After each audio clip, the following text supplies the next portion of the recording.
I would first like to dispel the myth that UI is a normal process of aging. It is not. Hi everyone, I'm Dr. Edward Chong, a consultant geriatrician here at Sunway Medical Center.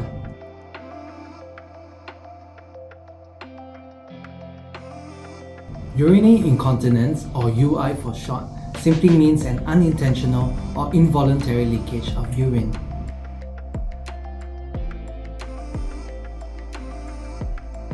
There are different types of UIs. Urge incontinence is the commonest type of UI. This is when a person gets a sudden and strong urge to urinate, which often results in urine leakage soon after the urge develops.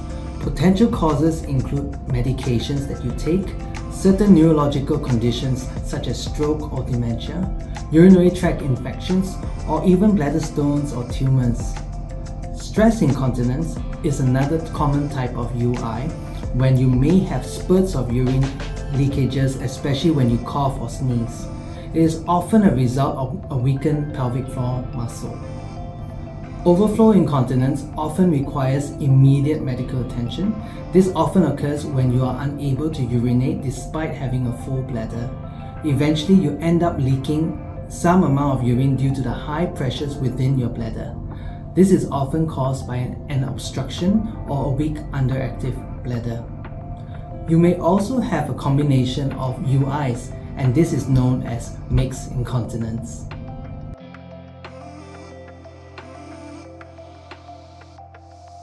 The most important thing that helps with the diagnosis of UI is simply to be willing to tell a doctor about it.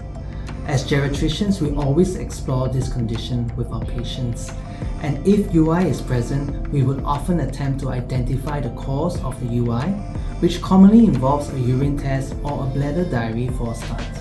We may advise on the need to carry out further tests such as ultrasound scans or specialized bladder investigations, but this would normally depend on what we believe the cause of UI is likely to be.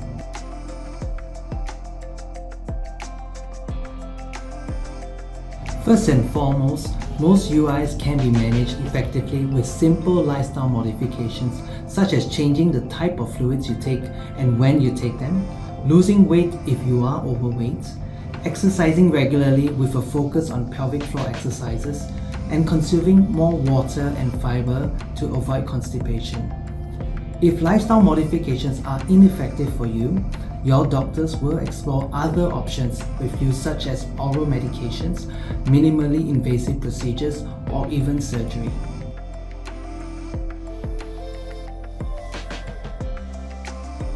I would first like to dispel the myth that UI is a normal process of aging. It is not. Many older persons can maintain their continence well up to their 90s and beyond. Therefore, it is important that you let your doctors know as early as possible so that timely action can be taken to improve or even cure your symptoms. As a geriatrician, I see many older persons living with UI, and with the right advice and lifestyle modifications, many are able to achieve better symptom control, which ultimately results in a better quality of life.